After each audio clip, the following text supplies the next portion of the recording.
Marvel Rivals shared the gameplay for one of their most popular heroes yet, Wolverine. And we have an update on the shop pricing. Let's have a look. In my Cloak and Dagger video that I posted earlier today, I mentioned that I expected the Wolverine trailer to drop somewhere soon. Well, mere minutes after I posted that video, NetEase published the trailer for Wolverine. Cheeky buggers. But anyways, go check out my previous video on Cloak and Dagger, because I also discussed a bit of an update on the whole Black Widow thing. Go check it out. I'll leave a link below. Now at the end of this video, I also want to talk about the skin pricing, because there has been a bit of an update on all that. But first, let's take a look at good old Logan. Now, I don't think I need to explain to anybody who Wolverine is. He is by far, I think, one of the most popular mutants, and he surged back into mainstream attention thanks to the latest Deadpool movie. So I think everybody is up to date. Let's just have a look at this kit, shall we? Because it is a feisty one, pun intended. First off, contrary to some of the leaks that we have seen over the last few weeks and months, he is not a Vanguard. He actually is a duelist. So we got another duelist added to the roster. Oh good.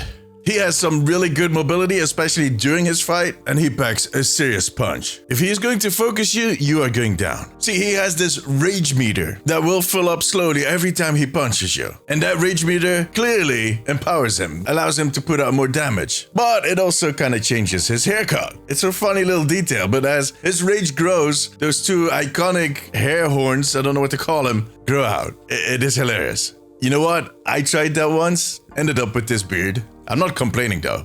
Anyways, his basic attack is of course a good old melee stabbing with his adamantium claws. His right click makes him pounce forward just for a short distance with his claws forward. And I think he automatically follows up with a few strikes, just enough to do some serious damage. Now he also has a longer type charge on shift. It is way further and it drags his target along for the distance, which is great to kind of reposition your target. You're trying to get him away from your supports or closer to his own teammates so you can kill him all at once. That's how you do it. His E is kind of crazy. Looks like it is a growl, like he just shouts really loudly, but it lowers his incoming damage with a serious amount. I mean, it doesn't stop all of it. He doesn't become invulnerable, but in the trailer, he ate a Magneto ult and closely followed by an Iron Man ult, and he was left with 160 HP. However, he was kind of cheating, because it looks like that growl not only lowers incoming damage, it also kind of negates every strike that would kill him by bumping him up from 0 to 160. That's why he was left with 160. If you look closely in the trailer, you see his health bar drop to 1 and kind of bump up immediately. After which he charges into Iron Man, drags him to Magneto, starts stabbing them both, takes some damage, so he's no longer benefiting from the growl, but yet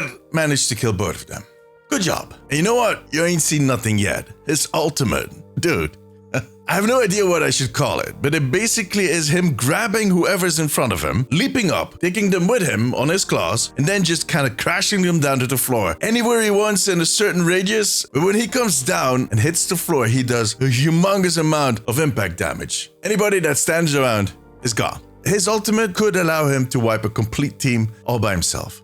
He really is the best. No, but seriously, Wolverine is going to be bonkers. I do think he is a little easier to play than Iron Fist. Not much. I mean, you still need to get your combos right. It will take quite a lot of practice, but he is missing some of the more out-of-combat mobility, which makes him a little easier to grasp. What I'm trying to say here is that I'm going to try. This is not going to end well, for nobody involved. Alright, but on top of his kit, he also has that team up with the Hulk that we saw in the trailer, which basically has his big green friend tossing him at the enemies with his claws out. It is going to hurt for his targets, for Wolverine, and for the Hulk. But inside, in his heart, because he's so lonely. Yeah, this just got really dark. Talking about dark, Sekiril was streaming with Shard yesterday and he accidentally opened the in-game shop tab. Accidentally. I don't know. But we caught our first glimpse of the featured page in the shop. And we got a first look at some of the prices. To make a long story short, if you are someone that plays Overwatch 2 or have played Overwatch 2, this is going to feel very familiar. But it is even slightly worse. It is about 20 to 25 bucks for a legendary skin, depending if you buy it on a sale or not. If it's really featured, it can drop all the way to 15. Now the conversion rate for that premium currency, in case you were wondering, is similar like all the other games. So it's 100 premium currency for $1 or €1. But when you buy those in bigger quantities, you'll get a discount of course. And on top of that, you can earn around 700 of that premium currency in the battle pass. Now we do not have any info on that premium battle pass. Hopefully soon. Now shortly after that, the NetEase team added that this is all just work in progress, that the screen that we got to see is not the final screen. But that would not get my hopes up Friends, I've talked about this plenty over on my Overwatch channel. These companies need to make money. They're not just doing this for fun. I think we can all agree on that. Personally, I find them to be very uncreative in the ways that they get that money. All of these live service games are just looking at what the competitors are doing, and sometimes they just kind of add 10 to 20%. And that's it. They're done. I don't think that is the way forward. On the other hand, we do not have all the details yet. This is just speculation based on this one screen. And as they said themselves, it's still work in progress. We'll see.